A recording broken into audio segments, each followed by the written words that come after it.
Hello' ফ্ৰেণ্ডসকল, সকলোকে জনালোঁ শুভ দুপৰীয়া। আৰু দুপৰীয়া খাবৰ কাৰণে মই এয়া চাওকচোন লাওৰ পাত আনিছোঁ আজি, মানে পানীলাও গছৰ পাত আনি কাটি মেলি ধুনীয়াকৈ এয়া চাওকচোন ৰেডি কৰি লৈছোঁ। আৰু লগতে লৈ লৈছোঁ নহৰু, মানে নহৰুটো অলপ বেছিকৈ দিব লাগে, যোনে যেনেকৈ ভাল পায় তেনেকৈ দিব, কিন্তু মই অকণমান বেছিকৈ দিওঁ। জলকীয়া দিছোঁ আৰু ডাঙৰ এটা নহৰু দিছোঁ, দি ধুনীয়াকৈ সকলোখিনি মিলাই পেলাই মিক্সাৰ মেচিনত বাটি পেলাই ৰেডি কৰি লৈছোঁ। আজি দুপৰীয়া এনেকৈ বনাই লৈছোঁ। আৰু কেনেকৈনো বনাইছোঁ অকণমান আপোনালোকক দেখুৱাইছোঁ। আপোনালোকে জানে চাগে বনাব, তথাপিও মই কেনেকৈ বনালোঁ অকণমান দেখুৱাবলৈ চেষ্টা কৰিলোঁ। মই আকৌ গছৰ পাত, মানে গছৰ পাত বুলি কৈছোঁ বুলি নাভাবিব আকৌ, যিকোনো গছৰ পাত, মানে লাও আগ দেখিলেই মই আনোৱেই, য'তেই নেদেখোঁ। মানে বজাৰত দেখিলেতো কিনি আনো, কিন্তু মানুহৰ ঘৰত দেখিলে লাওৰ আগতকৈ লাওৰ পাতটো চাটনি খাবৰ কাৰণে খুজি আনো।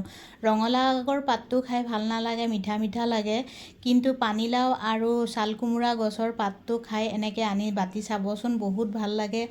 খেতিতে হৈছে যেতিয়া, ঘৰৰ খেতি বিলাহী কিয়নো কিনি আনো, সেইকাৰণে কণবিলাহী দি দিলোঁ। আৰু এনেকৈয়ে মই বনাই আছোঁ চাওকচোন, একদম পূৰা ভাঙি দিছোঁ। বিলাহীখিনি আকৌ গুড়া হৈ নগ'লে ভাল নালাগিব, এনেই বজাৰৰ পৰা কিনি আনি সৰু সৰুকৈ টুকুৰা কৰি দিওঁ। কিন্তু এতিয়া বাৰীতে গৈছিলোঁ অলপ আগত, দেখিলোঁ বিলাহী কেইবাটাও আছে, ছিঙি আনিলোঁ। ঘৰতে আছে যেতিয়া কিয়নো কিনো।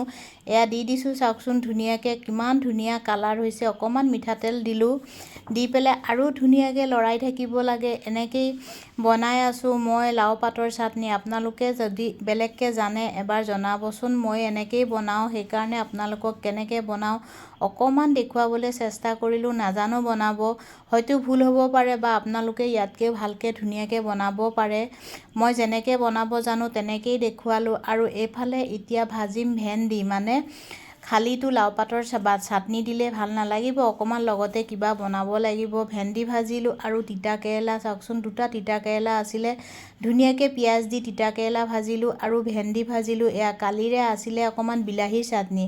ঘৰতে খেতি বহুত বিলাহী লাগিছে, সেইকাৰণে মানে যি টি বনাই আনি খাই থাকোঁ। এয়া মোৰ হৈ গ'ল বিলাহী চাটনি, কালিৰে ৰেডি কৰি ল'লোঁ, উলিয়াই গৰম কৰি ল'লোঁ। আৰু অকণমান কঁঠাল বনাম বুলি মানে ৰেডি কৰিছিলোঁ চাওকচোন। কঁঠাল কিনি আনিছিলোঁ বজাৰৰ পৰা, কটা কঁঠাল, গোটা কঁঠাল আনিলে কাটিব নোৱাৰোঁ, বহুত কষ্ট হয়, সেইকাৰণে কিনি আনিলোঁ।